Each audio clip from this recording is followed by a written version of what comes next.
Hey guys, in today's video I will show you how to add color background in Hitfilm.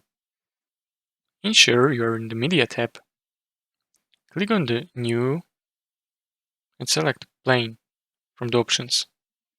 You can leave default settings as there are, or make adjustment as needed. Click on the box next to Color to bring up the Color Picker pop-up.